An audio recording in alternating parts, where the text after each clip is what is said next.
apa kabar? Saatnya Anda menyimak Berita Medan bersama saya Janet Lee. Sejumlah berita menarik akan kami sajikan untuk Anda. Berikut 3 berita utama hari ini.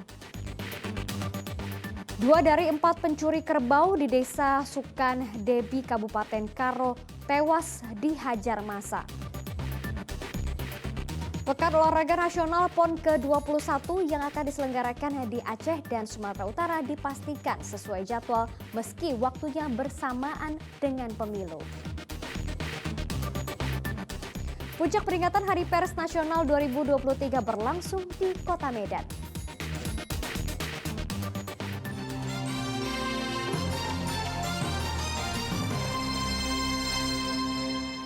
Kami hadirkan informasi yang pertama, 2 dari 4 pencuri kerbau di Desa Sukandebi, Kabupaten Karo tewas dihajar massa.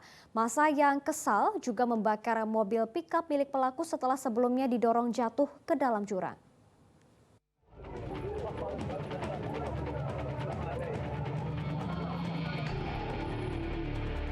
Mobil pickup yang dikendarai 4 orang pencuri kerbau di Desa Sukandebi, Kecamatan Namanteran, Kabupaten Karo dibakar massa.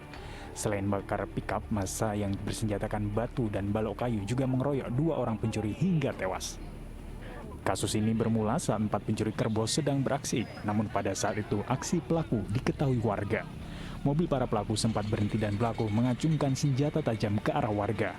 Warga yang kesal kemudian mengejar pelaku. Berkat bantuan masyarakat beserta personel kita telah ditemukan 2 orang yang diduga pelaku pencurian hewan ternak kerbau, ya. Namun telah terjadi mungkin akibat daripada kita masih identifikasi ini apa penyebab daripada kematian, ya. Ketika kita temukan di TKP sudah dalam keadaan sekarat. Awalnya 1 orang kita temukan, kemudian kita larikan ke rumah sakit umum Kabanjahe.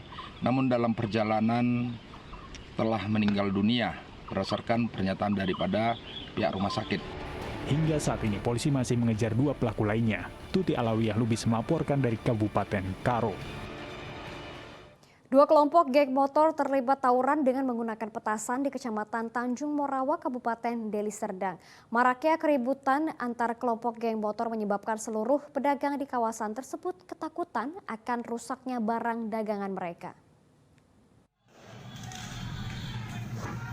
Seorang warga merekam terjadinya tawuran antara 2 kelompok geng motor di kawasan Desa Telaga Sari, Kecamatan Tanjung Morawa, Kabupaten Deli Serdang.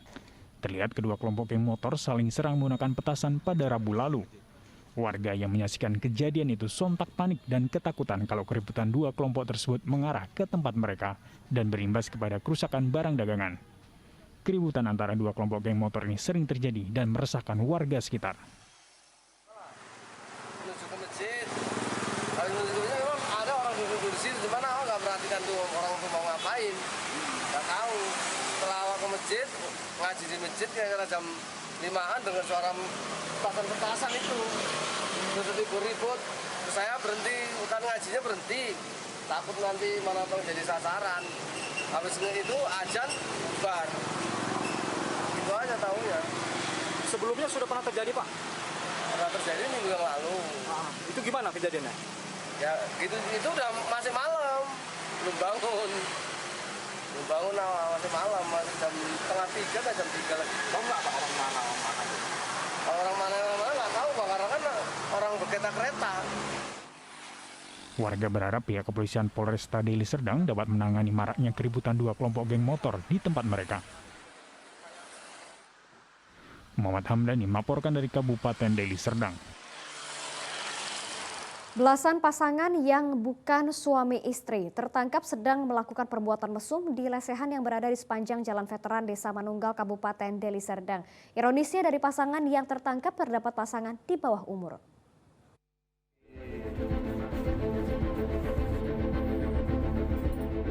Tim gabungan dari Babinkan Tipmas, Babinsa, dan perangkat Desa Manunggal Kecamatan Labuan Deli, Kabupaten Deli Serdang melakukan penggerebekan terhadap lesehan yang kerap digunakan untuk mesum pasangan bukan suami istri. Satu persatu tempat ASN tersebut didatangi petugas dan mendapati sejumlah pasangan yang sedang bugil dan berbuat mesum. Bahkan dari beberapa pasangan tersebut terdapat pasangan yang masih di bawah umur. Kepala Desa Manunggal Muklisin menyebutkan razia ini dilakukan berdasarkan dari banyaknya laporan warga terkait maraknya lokasi mesum di desa mereka. Banyak kita jumpai pasangan-pasangan yang bukan suami istri, bahkan pelajar ada, mahasiswa ada. Makanya dengan kejadian itu kami tugaskan kepada Pak Rusun, khususnya kepada yang piket, supaya setiap 2-3 jam sekali harus tengok ke lapangan, bahkan sampai malam kita kerjakan. Seminggu ini kita hampir menangkap pasangan yang bukan suami istri yang diduga keras mereka itu memang berbuat mesum di lokasi. Itu hampir belasan bahkan puluhan yang kita inikan. Belasan pasangan yang bukan suami istri tersebut akhirnya dibawa ke kantor desa untuk kemudian diberikan arahan serta penandatanganan surat kesepakatan. Sementara untuk pemilik lesehan, pihak desa meminta membongkar tempat mereka. Muhammad Hamdani melaporkan dari Kabupaten Deli Serdang. Pekan Olahraga Nasional PON ke-21 yang akan diselenggarakan di Aceh dan Sumatera Utara dipastikan sesuai jadwal, meski waktunya bersamaan dengan pemilu. Pembukaan PON dijadwalkan pada awal September 2024 mendatang. Hal itu disampaikan langsung oleh Menteri Pemuda dan Olahraga Zainuddin Amali saat membuka seminar olahraga di Kota Medan. Menpora menegaskan PON dan pemilu akan digelar dalam waktu bersamaan. Melalui rapat kabinet tertutup telah diputuskan pembukaan PON akan dilaksanakan pada 8 September 2024. Saat ini panitia PON 2024 tengah melakukan persiapan. Seluruh tempat untuk PON ke-21 ditargetkan akan rampung pada Juni 2024.